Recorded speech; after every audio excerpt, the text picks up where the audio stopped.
All right, today we're going to tackle something that's, well, it's powerful, and let's be honest, it's incredibly challenging. What would it actually look like to live a life without grumbling? But before we even start thinking about our own day-to-day frustrations, let's get some perspective. Just look at this list. Shipwrecked 3 times, beaten with rods, stoned and left for dead. This isn't some action movie script. This is a real summary of what one man, the Apostle Paul, actually went through. I mean, these are things that would break just about anyone. Now, after all of that, listen to what that same guy said. I have learned to be content in any circumstance. Wow, not just I survived, but I am content in any circumstance. The difference between his reality and his response it's just staggering. And that contrast, it really brings us face to face with a tough question.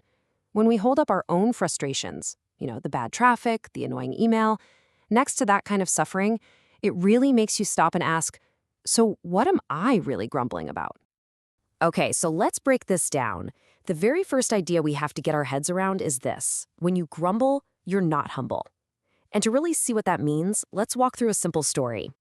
So just picture this. You've got a young boy, he's on his bike, he's totally happy, riding with his dad right there with him. I mean, it is a perfect moment. Pure joy, freedom, and, feeling totally safe. But then he hits an obstacle, a hill, and it's just too steep for him. All that happy momentum he had just comes to a dead stop. And this is the first real challenge he's faced on this ride. So his dad sees him struggling, and he comes up right behind him. Now, he doesn't lift the bike, he doesn't do the work for him. He just places a hand on the handlebar. It's this gentle, steadying force, just a little bit of guidance to help him get up that hill himself. And how does the boy react? Instant frustration. Get off my handlebar. I can do it myself. He completely rejects the very help he needs. Instead of seeing a helping hand, he sees his dad getting in the way of what he thinks he should be able to do on his own. And right here, this is where we see the total disconnect. The child is thinking, I can do this alone. You're in my way. But the father is thinking, I'm just here to guide you. I can see the whole path ahead, and I'm trying to protect you. Two completely different realities in the exact same moment. And this gets to the absolute root of it. The boy's grumbling, it came from a lack of humility. He had this inflated sense of his own ability, and he just couldn't see that he needed his father's strength and his bigger perspective. He kind of forgot he was a child. All right, let's move on to our second point, which builds right on top of this. The thing is, when you whine, you don't shine. Grumbling doesn't just reveal what's inside you, it actually changes how the world sees you. See, here's the deal. Our outward complaints can totally overshadow who we really are on the inside. Think about that kid on the bike again. One second, he's this happy kid enjoying a ride. The next, his whining just makes him look kind of ungrateful. Grumbling literally dims our own light. So what's the alternative? Well, it's not just about being quiet. The promise here is that if you can live without grumbling in a world that is constantly complaining about everything, you will stand out.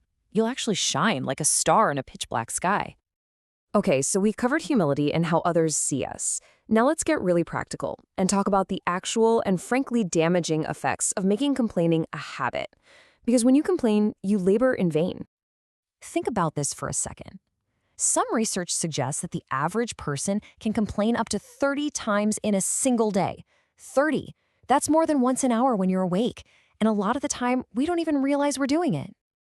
And look, this is way more than just an annoying habit. This stuff is physiological.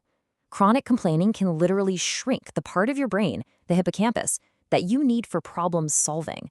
It raises your blood pressure, it makes it harder to feel empathy, and it keeps you mentally stuck right in the middle of the problem you're complaining about. Let me give you an analogy. Think about a basketball coach. He's got a simple rule. He makes the team run a really tough conditioning drill. And pretty soon the players get tired and they start to complain. The second that coach hears it, he blows the whistle and he says one thing. Back on the line, run it again. And that's the whole lesson right there. The complaining did absolutely nothing to help. It didn't make the drill end any sooner. It didn't make them less tired. All it did was keep them stuck in a loop, forced to face that same obstacle over and over until their attitude changed. So this brings us to the absolute heart of the matter. All of this, the humility, the shining, the moving forward, It all comes down to a single, really powerful choice about how you see things. It's about your perspective. Okay, just for a second, I want you to look at this string of letters on your screen. Don't overthink it, just read it to yourself. What does it say? See, the exact same letters, the exact same reality, but depending on where you put the space, where you choose to focus, you get two completely opposite meanings. Opportunity is nowhere, or opportunity is now here. Your reality is almost always shaped by your perspective. So let's bring this all home. Let's go back to that simple, powerful image of the boy on the bike and really think about what it means for the hills that we all have to climb in our own lives. Look, we're all going to face hills. Adversity is just a part of life. It's not going away. But the lesson from that story is that we don't have to climb them by ourselves. There is always a guiding hand on your handlebar, whether that's a parent, a mentor, a friend, or your faith, ready to steady you. And that really leaves us with the final question, the one for you to take with you. The next time you face a hill, what's your reaction going to be? Are you going to grumble and push that help away?